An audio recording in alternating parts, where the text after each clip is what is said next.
Welcome. This is a modified cranial nerve exam. I'd like to introduce myself. My name is Dr. Brian Benninger. I'd like to thank our future physician here for being a volunteer patient.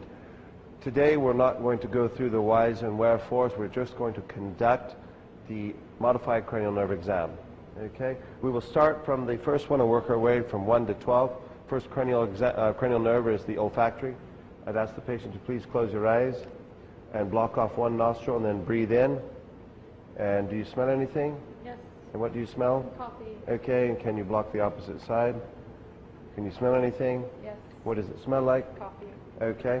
Now, if she was to say that it didn't smell or I couldn't smell much on one side compared to the other, or both of them were problematic, I would ask her, have you recently had a cough or a cold? No.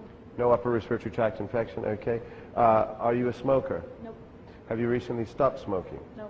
Okay. I would then ask, have you been involved in any kind of a road traffic accident, had a head injury where a concussion may have been involved, or fallen off a bicycle, anything of that sort, within the past sort of month? No. Okay. I would then move on to the second cranial nerve, which would be the optic nerve. I would ask the patient to look straight ahead. I would look at the pupils and assess whether they were equal or not, and look at their sizes. If they were equal, I would document that they are equal, and then I would assess whether they have the pupillary light reflex. So I would start and show just a general part of the light beam there, and I would look at the same side, and that looks good. Then I would do it a second time and look at this side here. I would then come over. I'd go once with the soft beam, watch this pupil. I'd do it a second time, watching the opposite pupil. They are equal and reactive to light. I would document that. I would then ask and say, could you please read what's on the poster over there? Sky camera. Okay, and so that would assess that she can read and she has her vision to read is fine. Okay, and now I would go to the peripheral nerve, or peripheral vision, and I would start up in this quadrant. Follow what I'm going to do. This is going to just be my hand moving, and this is my hand moving with my fingers, okay? Just tell me when you see my fingers moving. No. Okay. Very good. So she didn't say my hand was moving, just my fingers. I would do that in all four quadrants, okay? And then I would go on to assess the disc itself, and I would stand an arm's distance away. First thing I would do is I would adjust the ophthalmoscope so I could see very clearly, and I would look for the red light reflex. Once I saw that, I would tell the patient I'm going to be coming very close. I would use my left eye to the patient's left eye, and I would come in very close, looking for the disc, the quality of the disc, and the vessels coming away from the disc, assessing whether there's any copper wiring, cotton wool spots, anything of that sort. Okay? I would then do accommodation. I would point my finger here and say, follow it right down here. Very good. Okay, I just do that once. I then move on to the nerves of the oculomotor, trochlear, and the abducens, 3, 4, and 6, and I would create my H. So if you would like to follow my hand all the way over, keep your head straight and just move your eyes. Very good. Come back to the midline, opposite hand. Very good. So what I've done is made a very wide H. I've stressed the system. Her eyes moved very well. There was no nystagmus, vertical or horizontal moving with that. So I'm pleased with that. Now I go to the fifth cranial nerve, the trigeminal, which is going to be ophthalmic, maxillary, and mandibular. Okay, I'm going to touch your skin. It's not painful anywhere. I'm going to be asking you to move things. Okay. So I would go once. Tell me if it feels the same on both sides. Yes. Okay. Yes. Okay. Yes.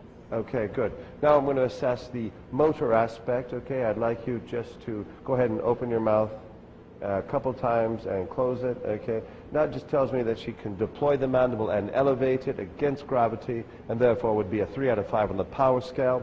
Now what I would do is put my fingers just in front of where the tragus is of the ear. I'm roughly right about there is where the TMJ joint is going to be. I'm going to ask her to clench her teeth firmly. Now right there I can actually feel the masseter contracting, and I'll ask her to do that again. Just relax and then clench them. Now I'm feeling the temporalis, okay? From there I would ask her to waggle her chin side to side. Okay, I could provide some resistance there. Okay, I'm going to put my hand on top here. Open your mouth. Don't let me shut it. Okay, very good. Good resistance there. I'll then move on to the 7th cranial nerve. Go ahead and furrow your brow. Very good. Close your eyes tight. Screw them up real tight. Don't let me open them. Very good. Go ahead and smile. Okay, now blow your cheeks out wide. Don't let me push them in. Don't let me push them in. Very good. Make like a frog's neck. Excellent. Well done. Good. I'm satisfied with the facial nerve or the nerve of muscles of facial expression. I would then go to the 8th cranial nerve, and just tell me when you can actually feel my fingers, or No. you can hear my fingers moving. No. Okay? And I would do that on both sides. No. Okay? Very good. The other option is I could, and what did I just whisper? Mrs. Brown lives on Main Street. Very good. Okay. All right. And then I would go to the vestibular portion. Whereas if I watched her or any patient walk in, I would assess their vestibular ability in a crude manner, or if I hadn't, I would have asked her to walk 4 steps or so, turn around and come back, watching the turn in particular. I then go to the 9th and 10th cranial nerves, and I would ask the patient to go ahead and open your mouth. I would shine a torch in there.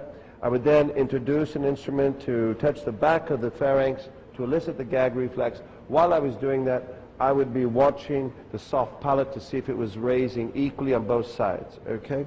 I then go on to the 11th cranial nerve, which is the spinal accessory nerve. Go ahead and shrug your shoulders. Okay, one more time. Don't let me push them down. Very good. Okay, I'd like you to look to the right, look to the left, put your chin down, and then look up. Okay, now, turn again, turn to the, there you go, and look to the opposite side. Very good. Now go ahead and try to put your ear down towards your shoulder, and the opposite side. Very good. Okay? And I would have then assessed the trapezius and the sternocleidomastoid. Both of them I find acceptable for strength and power. We then move on to the 12th cranial nerve. I would ask the patient to go ahead and stick your tongue out, opening your mouth. Very good. Now I would watch that for about 20 seconds, looking for fasciculation or any migration in either, or drift of the tongue in either way. Thanks very much. I would like to thank her. And one can do this in less than 5 minutes, and that would be a modified cranial nerve exam. Thanks very much.